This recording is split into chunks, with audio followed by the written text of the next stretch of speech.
Hey guys, welcome back to Trek on the Tube. As promised, this is my review and Easter eggs video for the first episode of the new batch of Star Trek short treks. I know this has been released in both the US and Canada. I'm not sure as to when it will be available internationally, however, so even if I don't say this often, beware, all of my reviews are always spoiler heavy. Know this in case you're watching in advance. Also, and I feel like this is a detail most of you might not care about, but for the sake of doing things right, most websites, news outlets, and fans are referring to this new batch of short treks as Season 2, and that's fine. It might actually help, for clarity in the long run, but officially, CBS are not grouping these episodes together into actual seasons. For example, the episode we're going to talk about today, if we are to refer ourselves to the official poster, is not Season 2 Episode 1, but rather simply Episode 5. And so, for the time being at least, that's how I'm going to proceed as well. Star Trek Short Treks Episode 5, Q&A. What did we all think? Alright, so the 12-minute short focuses on Spock's first day aboard the USS Enterprise. He's an ensign, he's smiling, and he's greeted by Number 1. Rebecca Romijn and Ethan Peck reprise their respective roles from Discovery as Spock and Number 1, and there you have it. That's pretty much it. I mean, Spock beams aboard, both characters enter a turbolift, the turbolift breaks down, and from then on we get a straight 10 minutes of these two characters interacting with one another, diving deeper into their secrets, I guess, as time passes. This is very much a character-driven story. There are no villains, there's no mission, there's no grand adventure or mystery, there's basically no science fiction either. And I mean, that's not a bad thing, of course, because the objective here is to provide us with a little insight on who the characters are or were in their beginnings. So I understand the objective, what they were trying to do. I also understand the motivation behind showing us Spock's first moments aboard the iconic vessel. He's a beloved character, one of which we've seen the most in Star Trek. His career, his youth, his death, his rebirth. He's been portrayed by dozens of actors at this point. I understand the creative desire to give us a glimpse at that first day on the Enterprise. Sadly, however, this understanding didn't quite help me fully enjoy the episode. Simply put, I found it was kind of poorly executed. The entire short was based on the dialogue between the two characters, but the dialogue in itself wasn't that interesting. And that's the problem. The short is the dialogue, but we'll get back to that later.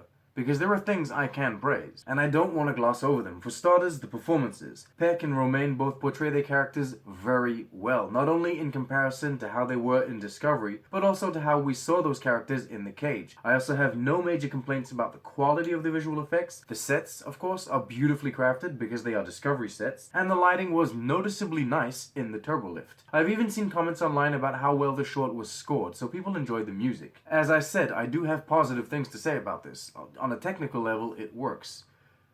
But I didn't find it entertaining. The dialogue, and remember, that's all the short really is, wasn't enough to keep me captivated, let alone make me want to watch it again. Also, to be frank, apart from this being Spock's first day on the Enterprise, I don't really know what the short treks was supposed to bring to the table. In terms of character development, Spock is shown to be more in touch with his emotions, more in touch with his human side, if you will, but we already saw that in Discovery and The Cage, so it's nothing new. And Una, aka Number 1, is shown to be very intelligent and strong-willed, which we also saw in Discovery. Maybe Number 1 comes across as a little cold in The Cage, and so this shows us that she can relax a bit, but again, Discovery already did this, so what's the point here? In terms of the greater Star Trek story, well, I don't know, I guess we now know that Spock and Number 1 had a moment in the turbolift together. I guess it's interesting. Look, I think it comes down to this. In Discovery Season 1, we got a brief moment between Sarek and Burnham that all of a sudden enhanced our understanding and changed our perspective on the Spock-Sarek dynamic. And then again in Discovery Season 2, we got a Pike and Vina moment, which in turn enhanced their story and our understanding of certain actions that will be taken later on. This Spock and Una moment doesn't do that. I don't really know what else to say. Complaints?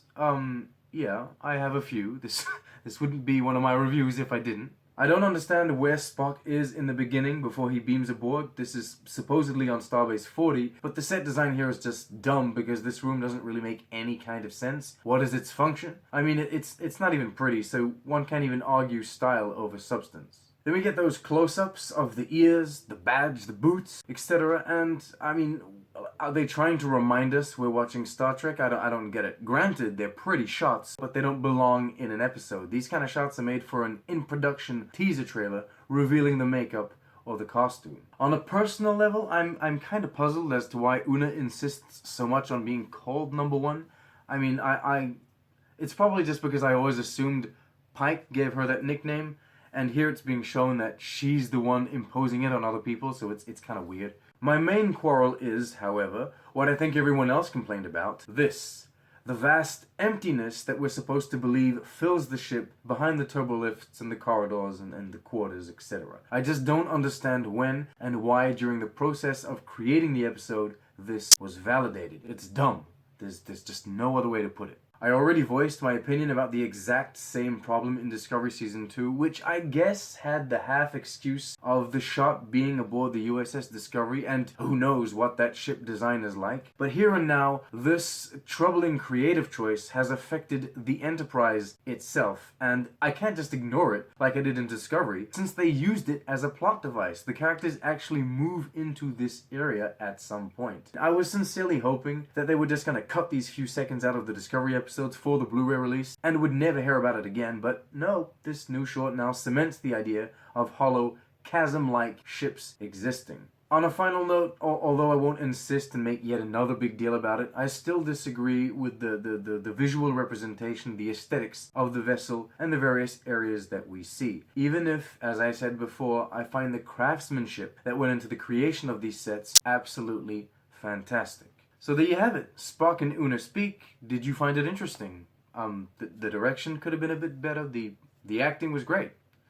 We now move on to the Easter eggs and references part of the video, and there's not that many, so it'll probably be pretty quick. When Spock beams aboard, he says his serial number, which is the same one as in the original series episode Court Martial. Spock also seems to question the morality and ethics of the Prime Directive, which is a very recurring theme at this point in the franchise. Number 1 mentions Pike's love for horses, pre-established in the cage. Number 1 also sings that one song that I had to look up, apparently called Major General's Song. We've also briefly seen Beverly and Geordi work on this together in the Next Generation episode, Disaster. And finally, the chief engineer we hear through the comm has a Scottish accent. It seems to be a woman's voice though, so it's not Scotty. And it's also not the same engineer the Enterprise has when Discovery picks up, because we know it's a him at that point. Alright, there you go, that's it. Thank you so much for watching. It's nice to be doing reviews again, even though I feel like I'm going to be overwhelmed as soon as all of the episodes start coming out weekly.